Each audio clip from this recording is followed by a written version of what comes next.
mensagem do Allan Kardec: estude a si mesmo, observando o autoconhecimento. Estude a si mesmo, observando que o autoconhecimento traz humildade. Sem humildade é impossível ser feliz. Leitura mentalmente devagar, vou ler de novo. Estude a si mesmo, observando que o autoconhecimento traz humildade, e sem humildade é impossível ser feliz. Allan Kardec. Então vamos continuar com o nosso pensamento, que já foi preparado, harmonizado pela música ambiente, pelos aromas que estão sendo emanados aqui no salão, e principalmente pela espiritualidade amiga que se faz presente desde hoje, mais de manhã, vem preparando esse ambiente, para que nós possamos receber as melhores energias possíveis, desde que nós nos predispusemos a recebê-las de bom grado. Então, peço a todos que a gente possa elevar nosso pensamento a Deus, primeiramente em gratidão pelo dom da vida que Ele nos deu, por tudo que nela há, tudo que Ele nos deu, tudo que Ele nos dá. Que sejamos gratos por cada detalhe, seja ele bom ou seja ele que não é ruim, mas que a gente ainda não compreendeu a finalidade desse fato para a nossa vida e para a nossa melhoria. Então a gente roga a Deus que a gente possa ter essa sabedoria de entender os percalços da vida como uma alavanca para que possamos crescer cada dia mais, e pedimos ao nosso Pai amado e ao nosso Mestre Jesus forças para que possamos suplantar cada dificuldade do caminho com moanças e com muita fé. Pedimos e agradecemos em nome de Jesus. Que assim seja. Hoje que vai dar uma palestra para a gente sobre o Espiritismo, uma breve história sobre o Espiritismo, a nossa amiga Sandra.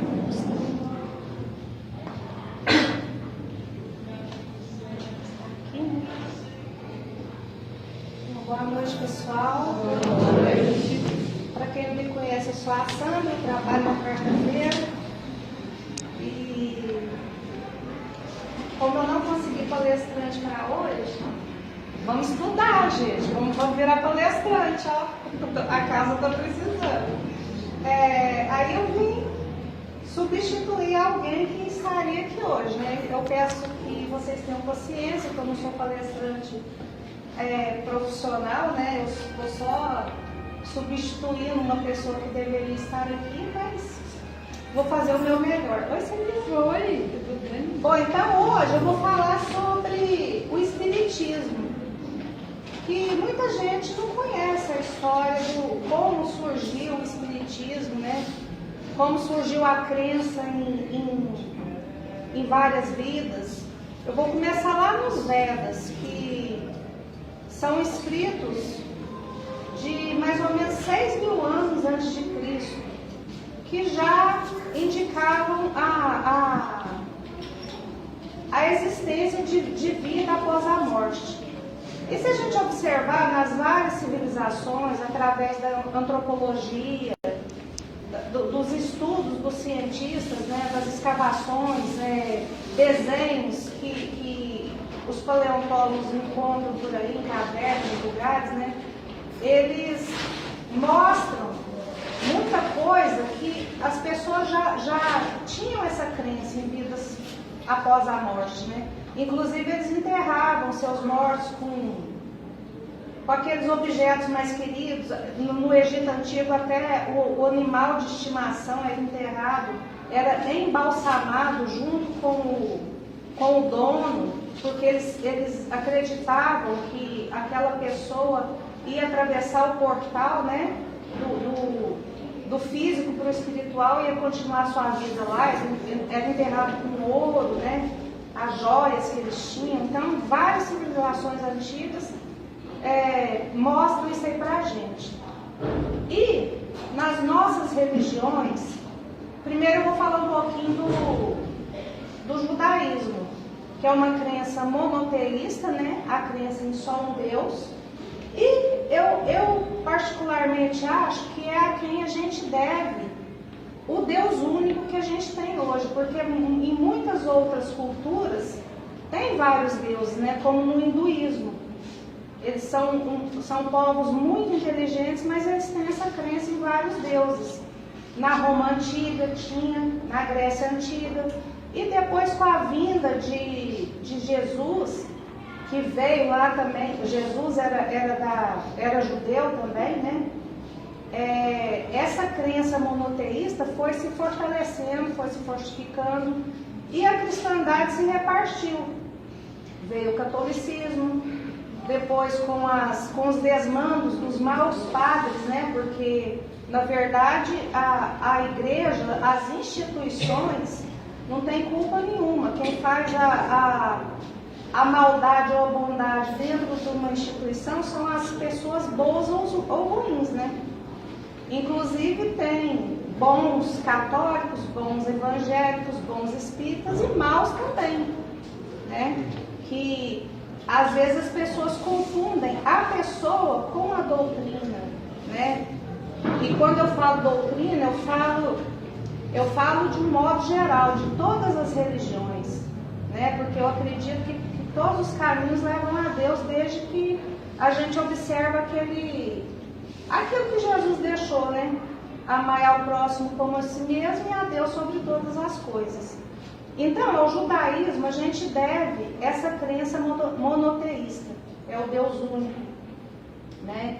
Aí depois veio o catolicismo, veio o Martinho Lutero, que era contra as leis da igreja, que na Idade Média as pessoas não tinham nem acesso aos livros, não tinham acesso à educação.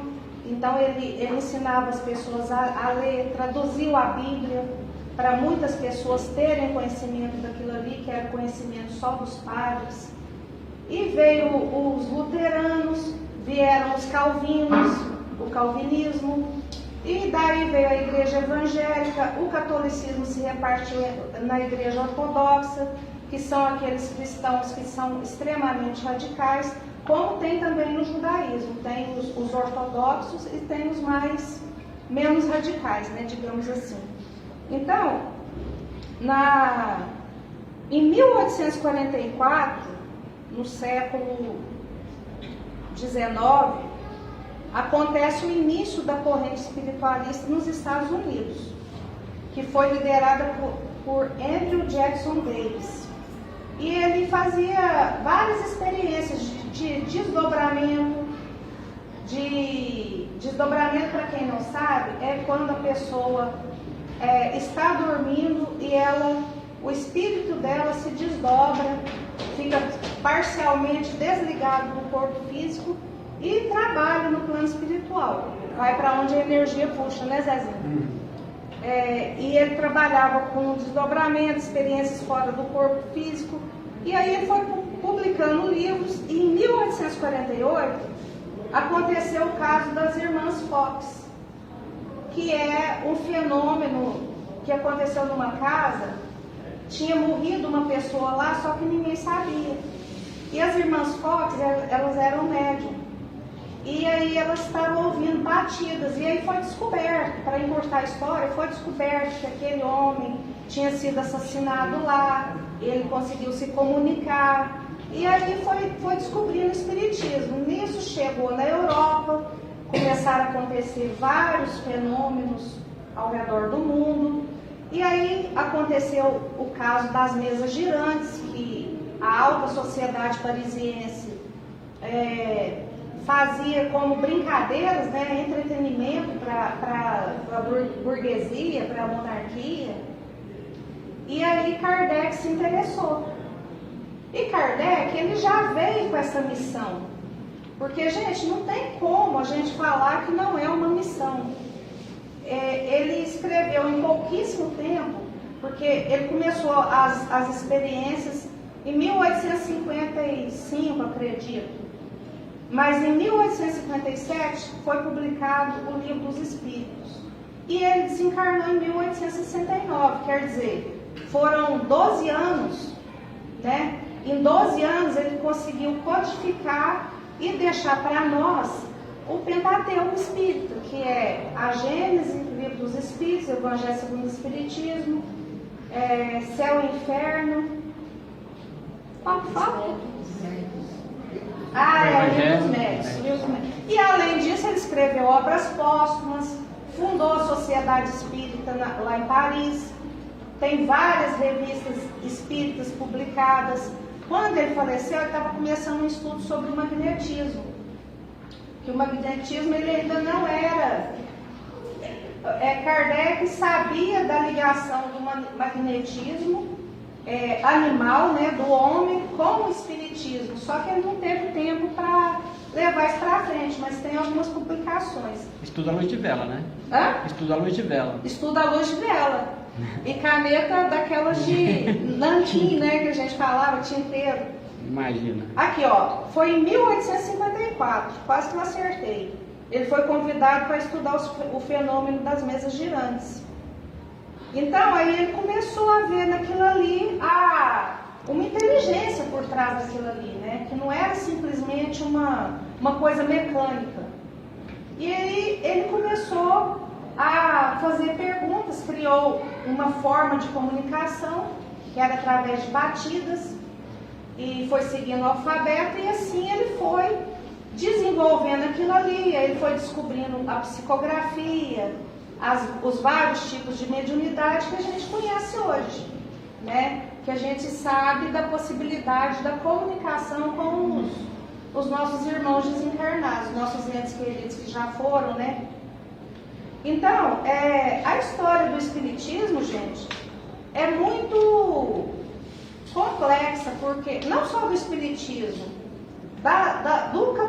do cristianismo, vamos falar assim, porque quem já leu as obras do Chico, né, 50 anos depois, há 2000 anos, Ave Cristo, que se passava lá na época da Roma Antiga, né, Paulo Estevão, todas essas obras, elas comentam sobre como os cristãos eram perseguidos, né? Eles eram muito perseguidos. Então, foi muita luta para a gente chegar até aqui. Graças a Deus a gente vive num país laico que respeita, que o Estado respeita as várias religiões, os vários segmentos religiosos, mas foi muito difícil chegar até aqui. Inclusive, quando Kardec começou a codificação, foi numa época muito difícil, porque tinha acontecido a Revolução Francesa, né, na qual Napoleão Bonaparte negou Deus, prendeu o Papa e falou que Deus não existia. Foi uma época que o pensamento materialista se tornou muito forte e até hoje está muito forte, né? A gente vê hoje nessas inversões de valores que a gente vê na nossa sociedade mundial. Isso tudo vem daí, né? Então, sempre foi muito difícil e ainda é difícil, porque o espiritismo ele é muito estigmatizado. Muita gente confunde o espiritismo com religiões espiritualistas.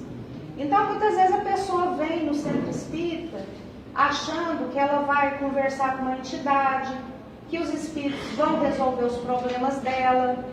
E na verdade não é assim. Qual que é a missão do espiritismo?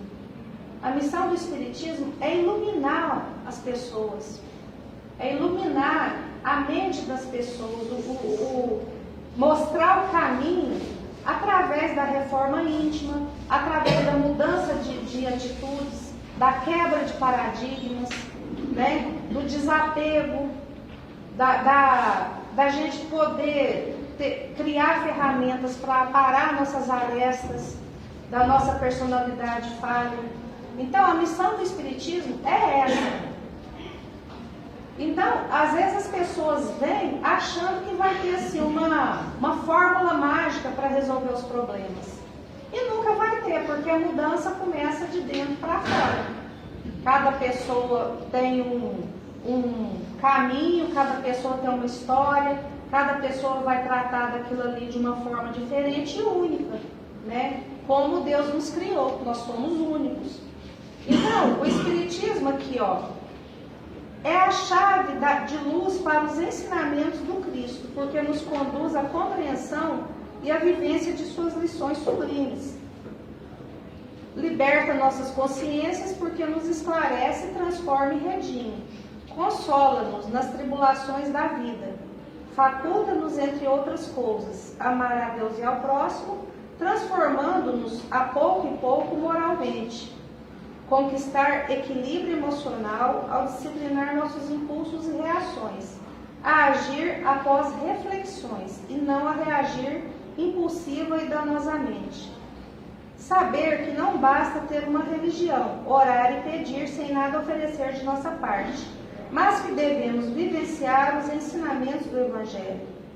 Sofrer provas com resignação, por nos dar a conhecer suas causas e, mesmo em meio a essas provas, a agir na construção do bem comum.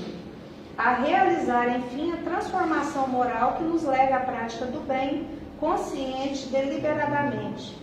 Esclarecer-nos quanto ao futuro espiritual, revelando a inexistência de céu e inferno, no sentido tradicionalmente considerado. Desenvolver a fé no futuro, que não existem demônios destinados ao sofrimento eterno, porque o bom pastor permanece vigilante. Prometeu que das ovelhas que o Pai lhe confiou, nenhuma se perderá. Então, gente, a missão do Espiritismo é essa. Não é nenhuma além dessa. É a iluminação pessoal de cada um, de acordo com o seu conhecimento, de acordo aonde nós estamos na nossa faixa evolutiva, né? Então, Kardec, se ele não tivesse aceitado essa missão, se tivesse acontecido algo com ele, logicamente a espiritualidade teria alguém para substituir. Mas ele foi preparado desde cedo. O mestre dele, ele foi estudar na Suíça com o Pestalozzi, que era um homem muito caridoso, com a mente muito aberta para aquela época. Então o Pestalozzi, ele acreditava numa educação, inclusive o Eurípides Barçanufo, no colégio lá em Sacramento, ele adotou esse método educacional, que era o contato com a natureza, a disciplina, realçar o talento pessoal de cada criança. Então, assim, eu acredito que é um tipo educacional excelente, né? Só que o mundo parece que ainda não está preparado para isso.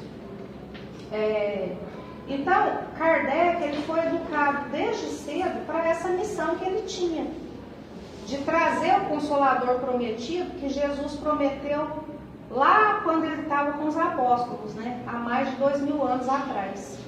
Ele nos prometeu o Consolador prometido, que é o Espiritismo. E quando a gente fala de doutrina, não é só o Espiritismo, porque muita gente questiona aos espíritas isso aí, né? Ah, mas vocês acham que o Espiritismo é melhor? Não, não é melhor. Ele não é melhor nem pior do que nada. Ele é um dos caminhos que leva a Deus. Porque a gente, muitos de nós precisam estar na religião evangélica, muitos de nós precisam estar na igreja católica, muitos de nós precisam estar aqui, muitos de nós precisamos estar na Umbanda, e por aí vai. E se todos observam aquele mandamento que Jesus nos deu, amai ao próximo como a si mesmo e a Deus sobre todas as coisas, se todos observam, qualquer caminho leva a Deus. A gente não faz diferenciação.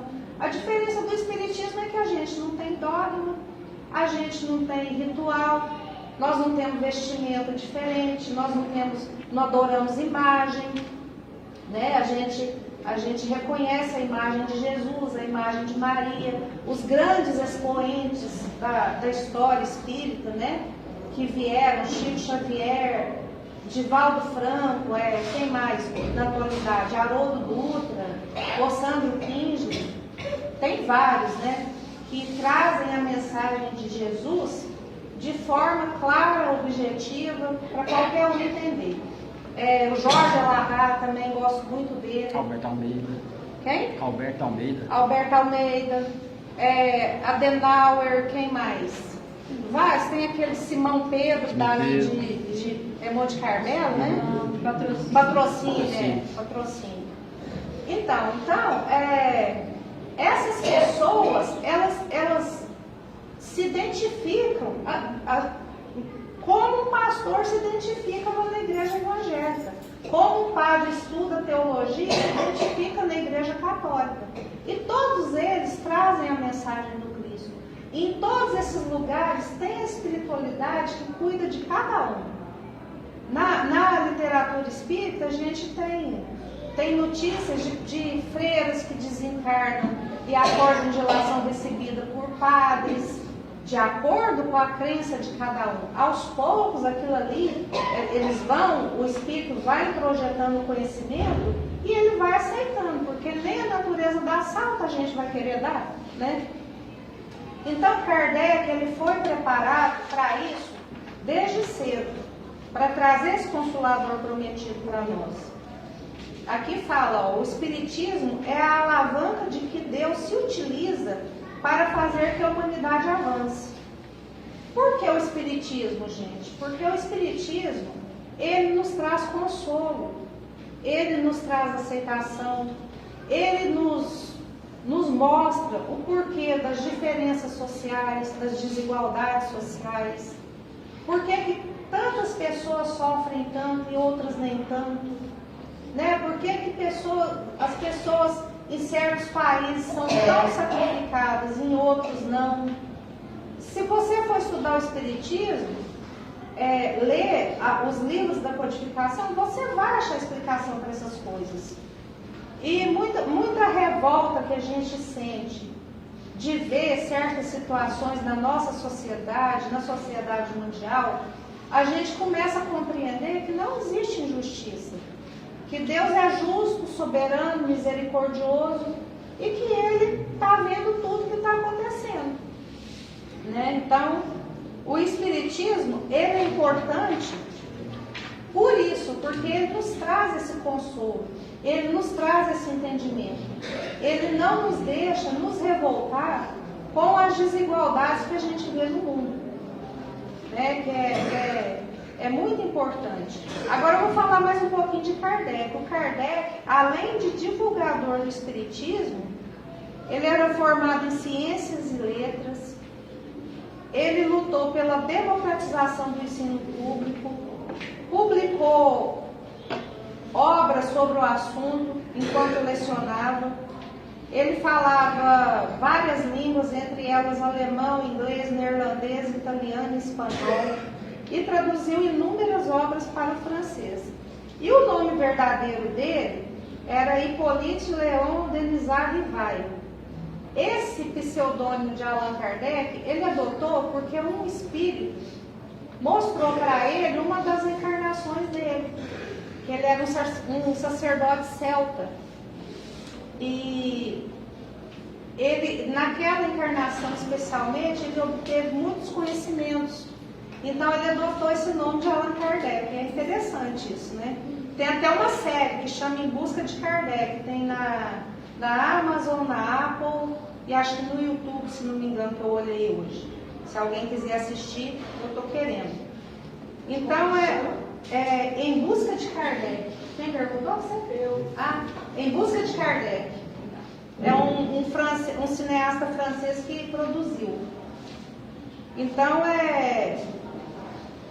ele utilizou teorias discutíveis hoje em dia, da frenologia, que estudava sobre uma suposta superioridade racial, que depois foi desmistificado isso. Inclusive o Estado até, nas obras dele, que fala alguma coisa sobre isso, o Estado tem uma notinha de rodapé que fala a respeito disso aí. Aí ele morreu aos 64 anos. Aqui, ó, ele está escrevendo uma publicação sobre o magnetismo, o espiritismo e a relação entre os dois, mas foi interrompida pela ruptura de um aneurisma. E o lema dele, nascer, morrer, renascer e ainda progredir sem cessar, tal é a lei, está escrito no túmulo dele, lá em Paris, que é onde ele está enterrado, e todo ano tem caravanas e caravanas, o pessoal visitando lá, né? Então, a história do Espiritismo, ela começa lá, desde que o mundo é mundo, né? Porque tinha as pitonisas. Pitonisas eram as mulheres que ficavam nas igrejas da época, né? Vou falar igreja por falta de outra palavra, nos templos. E elas tinham um contato com os seres do outro mundo, com os espíritos. Então, os grandes homens da época, reis, pessoas ricas, né, iam consultar essas pitonisas. Tinha na Grécia, tinha em Roma, no mundo antigo tinha elas espalhadas para todo lado. Desde que o mundo é mundo, tem inclusive a primeira comunicação mediúnica é a Tábua dos 10 Mandamentos, né? Onde a gente aprende que lá foi escrito os 10 mandamentos e daí foi tirado toda a Bíblia, os ensinamentos que a gente tem hoje, né? A lei mosaica, a lei judaica. Por que o judeu, ele não acredita em Jesus? Porque os judeus, eles esperavam um profeta que viesse tirar eles daquele sofrimento de Roma. E eles só consideram o Velho Testamento. E o mundo ocidental já estuda mais o Novo Testamento, que é a partir da vinda de Jesus, né? Que é quem trouxe para nós todos esses ensinamentos. O Evangelho segundo o Espiritismo, ele é baseado na Bíblia, só que tem algumas modificações, porque a interpretação é diferente. É uma história curiosa, que hoje eu estava até assistindo o Divaldo falar, eu não sei onde ele viu, e nem se realmente aconteceu assim. Mas no ano de 553 teve um concílio em Constantinopla. E o rei Justiniano, a esposa dele se chamava Teodora. Fica de olho no relógio que eu falo demais. Então ela naquela época ainda tinha a palavra reencarnação na Bíblia. Só que aí Teodora, ela tinha muito medo de ter que pagar pelos pecados dela, porque ela era uma pessoa má, ela era uma pessoa devassa. Então ela exigiu ao Justiniano que tirasse aquela palavra da Bíblia. Então foi quando a palavra reencarnação foi retirada da Bíblia. Eu não sei se procede, não sei se o Divaldo teve assim alguma comunicação de algum espírito que confirmou isso para ele, mas eu assisti hoje ele falando sobre isso.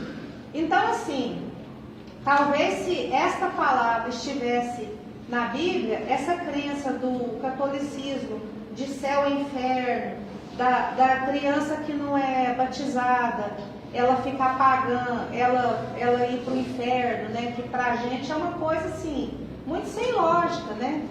Porque como que uma criança que acabou de nascer, né, que não, em tese não cometeu pecado nenhum nesta vida, né, ela vai para o inferno e vai ficar lá eternamente. Para a gente é sem lógica. Então o Espiritismo nos explica tudo isso aí, a reencarnação. A reencarnação nos explica tudo isso aí. Porque a gente vem, muitos de nós, a maioria de nós, né, vem errando desde que fomos criados, né? A gente vem cometendo erros e mais erros e vamos só aumentando a nossa dívida, né? A nossa conta com Deus. Então, Deus é tão misericordioso que Ele nos concede a reencarnação para que a gente possa resgatar isso aí. E quando a gente pensa em reencarnação, em fazer o correto, porque a gente vai evoluir, a gente não deve pensar nisso como uma recompensa. A gente deve pensar nisso como uma evolução interior mesmo, porque todos nós precisamos disso. Porque não adianta nada você fazer uma coisa pensando numa recompensa. Né? Eu vou fazer isso porque eu vou ganhar Não, pode ser até o começo, né? Mas à medida que a gente vai evoluindo a nossa mente, vai despertando, a gente tem que entender que não é uma barganha, que não é uma moeda de troca você fazer a coisa certa. Você tem que fazer a coisa certa porque você está melhorando, porque você está estudando aquilo ali e está entendendo que aquilo ali é o caminho para você evoluir, né? Então, quando a gente fala de espiritismo, é isso aí, gente, a nossa iluminação íntima, nos dar ferramentas para a gente conseguir aparar as nossas arestas, para a gente conseguir evoluir, para a gente conseguir resistir àquilo que é antiético, que é imoral, né? Porque se a gente for analisar, o errado é muito mais fácil e muito mais prazeroso de fazer, né? Em termos, se a gente for olhar o lado material, né?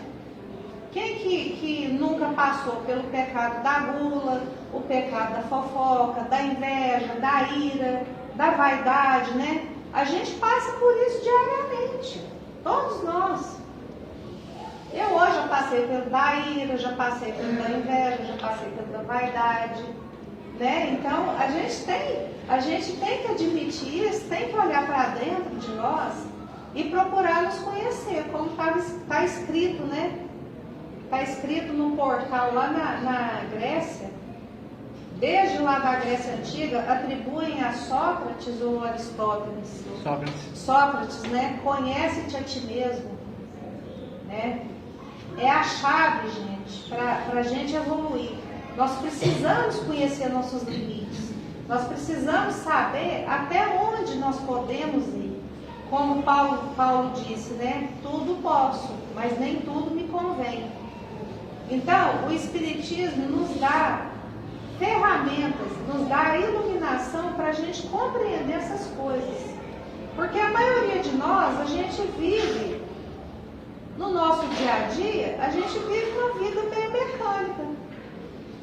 A gente sabe quem que a gente é? A gente não para analisar isso. Quem sou eu? Por que eu estou aqui? Né? Qual que é o meu objetivo?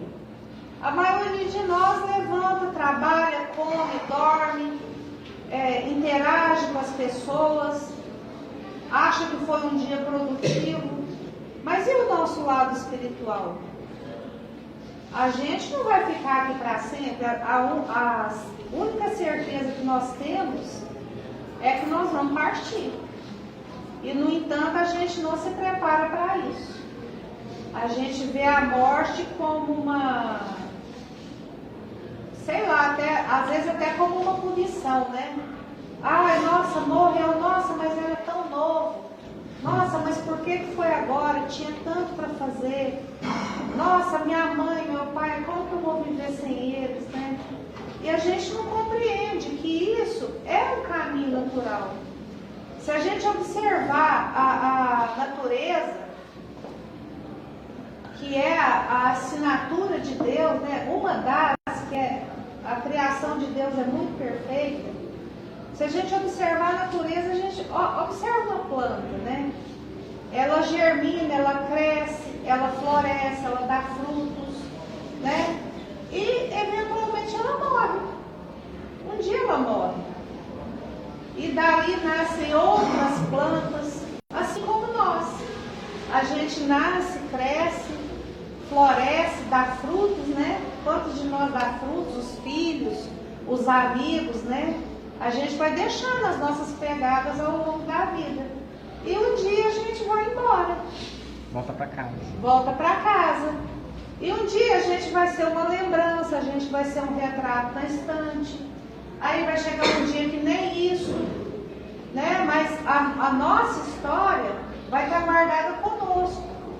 E o Espiritismo nos dá esse consolo, nos ensina isso aí. Que a nossa história está guardada conosco. Que um dia nós vamos ter acesso a tudo. E compreender por que a gente passa por certas situações. Né? Tem gente que se revolta, tem gente que não entende, mas tudo tem seu tempo para despertar. para refletir sobre isso.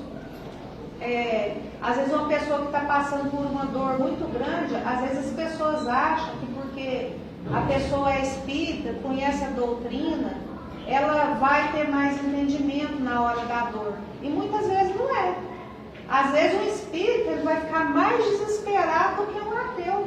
Na hora que um ente querido vai embora, a gente não sabe como que a gente vai reagir. Então, por isso que é importante a gente compreender as leis de Deus, compreender o que o Espiritismo nos oferece, porque isso nos dá o equilíbrio para entender aquele momento ali, aquela passagem, o que a pessoa precisa naquele momento, o que ela vai encontrar quando ela passar para lá, né?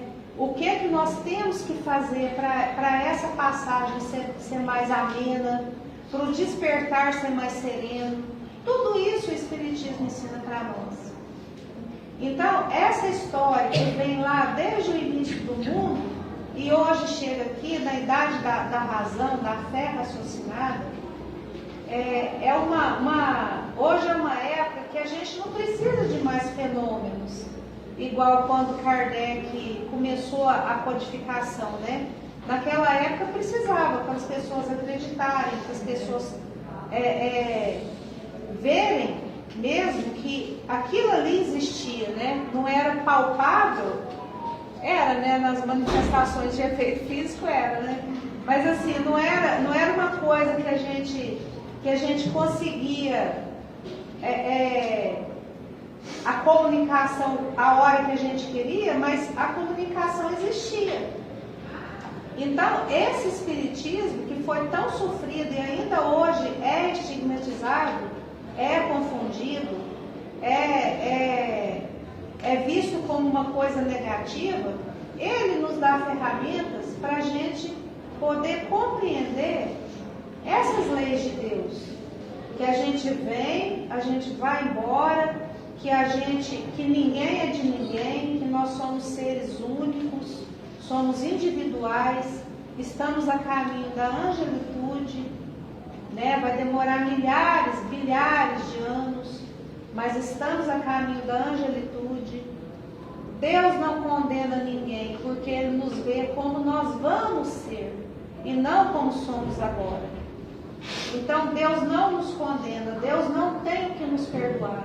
O Espiritismo nos traz toda essa iluminação, e que é um consolo muito grande, porque quantos de nós se deixa arrastar pela culpa e não consegue evoluir porque sente culpa, porque sente vergonha dos erros que cometeu e acha que não é merecedor, né? Nas obras espíritas a gente vê muita história de pessoas que desencarnaram e que estão naquela mesma situação há anos, séculos, milênios, porque não conseguem se livrar da culpa, porque sentem aquela culpa e não conseguem entender que a gente precisa evoluir, que quando a gente errou lá atrás, a gente ainda não tinha o conhecimento que traz hoje na nossa bagagem.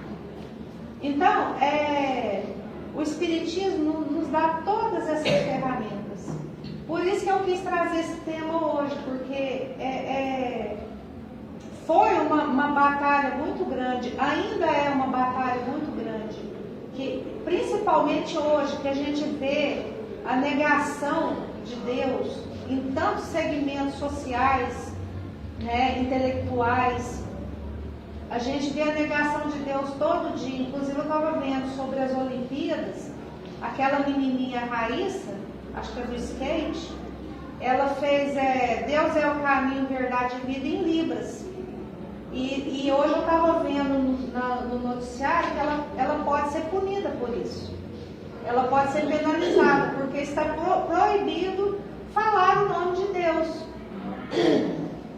No Brasil nós já temos escolas que, se a professora falar com um aluno vai com Deus, ela pode ser até demitida. Então, assim, como que a gente não pode falar em Deus se a gente vive num país laico, né? A França, que é um modelo de liberdade, fazer uma coisa dessa. Então a gente vê a inversão de valores. Mas nem por isso, gente, a gente deve odiar essas pessoas, desejar o mal para essas pessoas. Muito pelo contrário. Nós temos que orar para essas pessoas, orar pelo nosso mundo. Porque a gente sabe, hoje a gente sabe, através do Espiritismo também, que somos energia. Nós todos somos energia. A gente é igual, o nosso pensamento é igual uma onda de rádio. Ela vai no ar, precisa chegar onde ela chega, e o nosso pensamento é a mesma coisa. E o nosso pensamento, quanto mais forte, tanto para o negativo quanto para o positivo, quanto mais pessoas, mais forte ele vai ficando. Então, por isso que é importante a gente cultivar os bons pensamentos, a gente cultivar as boas atitudes, porque tudo isso atrai. Se vocês começarem a estudar as obras espíritas, vocês vão ver que o nosso pensamento atrai as nossas companhias espirituais. E que nós nunca estamos sozinhos. Eu estou falando aqui para vocês, ó, quantas pessoas devem ter aqui? Umas 50, 40 mais ou menos, né? De desencarnado deve ter um triplo, um quádruplo, ouvindo essa palestra aqui. E talvez não, certeza, me intuindo a falar certas coisas. Porque a gente nunca está sozinho. Então, quem define as nossas companhias somos nós. Não é mais ninguém. Não existe vítima. Para o Espiritismo não existe vítima, não existe culpado, não existe inocente. Nós todos somos autores do nosso destino. Então o Espiritismo nos ensina que as nossas atitudes, os nossos pensamentos são o que definem as nossas companhias e muitas vezes o que traça os nossos caminhos conforme a nossa retidão de caráter. Às vezes a gente tem um caráter mais fraco para certas coisas. E aí, aqueles irmãos que querem nos prejudicar, que se afinam com essas coisas negativas, eles, porque não pensa a gente que a gente atravessou tantas reencarnações sem fazer inimigos. Sempre tem alguém querendo nos ajudar e alguém querendo nos prejudicar. Por isso que eu falo que a sintonia mental é muito importante. Porque esses irmãos que querem nos prejudicar, eles vão bater ali naquela falha de caráter que a gente tem. Né? Tem até um livro bem interessante, ele é fininho, chama Aconteceu na Casa Espírita. É um bando de espírito malfeitor, sofredor, obsessor, que eles querem destruir a casa espírita. E aí eles começam a estudar cada componente, cada trabalhador ali da casa espírita. E começam a identificar as falhas de caráter de cada um. Porque nós temos muitas. Nós estamos nesse mundo aqui, nós não estamos aqui em missão. Missão são pouquíssimos que vêm. Nós estamos num mundo de prova e expiação. Então, eles começam a bater naquela tecla ali e começam a demolir a casa. Até aparece no filme No Segundo Nosso Lar. Tem? Essa história. Eu não assisti ainda, começou 16 de junho. Ou vai ainda? Mas foi lá. Então, é bem por aí. Então, a nossa sintonia moral, gente, a nossa sintonia mental é o que define. E o Espiritismo, ele veio abrir esse leque de conhecimento para a gente evoluir, para a gente encontrar felicidade, para a gente ser feliz, para a gente ser equilibrado, né? Porque não existe, aqui nesse mundo, não existe uma felicidade constante. Nós vamos sempre estar igual a uma montanha-russa, altos e baixos. A doença não vai só para o vizinho, aparece na família da gente, aparece no corpo da gente. Então, tudo isso, o Espiritismo nos dá um equilíbrio para enfrentar essas situações sem desespero. Não é sem dor, porque dor a gente ainda é muito humano, né? A gente sente dor, a gente sente o desconforto desconforto da perda, né?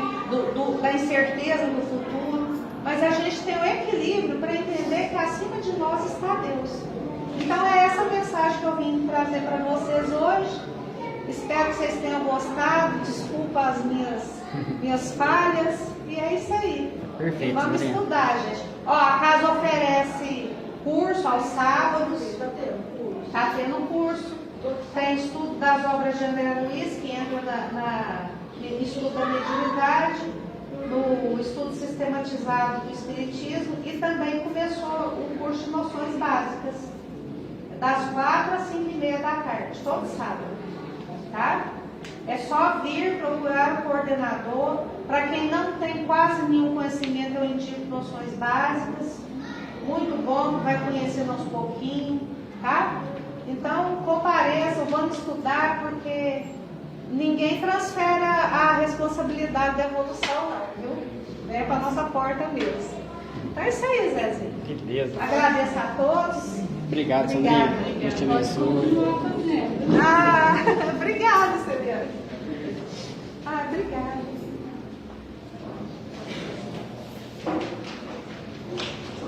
Excelente palestra. Muito obrigado. Eu que agradeço a oportunidade. Então vamos passar agora para a parte do passe.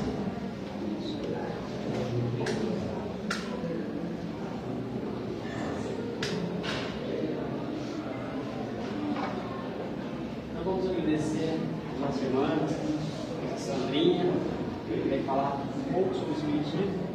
Ela teve um desafio muito grande, porque falar sobre o Espiritismo é um tempo enorme. Ela tentou com êxito, ela executou com êxito a palestra dela, pincelando as partes mais importantes, mas é um vasto campo a ser explorado. Eu convido a todos para que não percam a oportunidade de se inteirar com todas as obras básicas, porque não adianta a gente vir aqui e ficar na superficialidade. É importante que a gente mergulhe nesse universo de conhecimento que nos é proporcionado através das obras básicas. Eu oriento começar pelo livro do Espírito, livro dos Médiuns, Céu e Inferno, e ler pouco concomitantemente, ou seja, ao mesmo tempo, o Evangelho sobre o Espiritismo. Isso vai dar um cabedal de conhecimento para vocês, que vai colocar um equilíbrio na vida de cada um, tá? Fazendo uma reforma íntima mais fácil. E a gente passa a entender um pouco mais sobre o objetivo da vida, a gente passa a entender um pouco mais sobre o que é Deus, né? Então, de posse desse conhecimento, a gente tem capacidade de nos melhorar e auxiliar também aqueles que estão à nossa volta, levando conhecimento e luz a todos aqueles que tropeçam no caminho. Então, vamos agradecer a Deus por essa oportunidade de conhecimento, de estarmos aqui numa casa que foi preparada amorosamente durante o dia para nos atender, com essas energias benéficas, de conhecimento, e pedimos a espiritualidade ajuda, juntamente com o nosso Mestre Jesus, que seja espalhado por energias. Agora a gente vai passar para a parte do passe, e cada um possa, Senhor, aproveitar ao máximo as boas energias que serão oferecidas, para que sejam curadas as enfermidades do corpo físico, do campo mental, espiritual e emocional.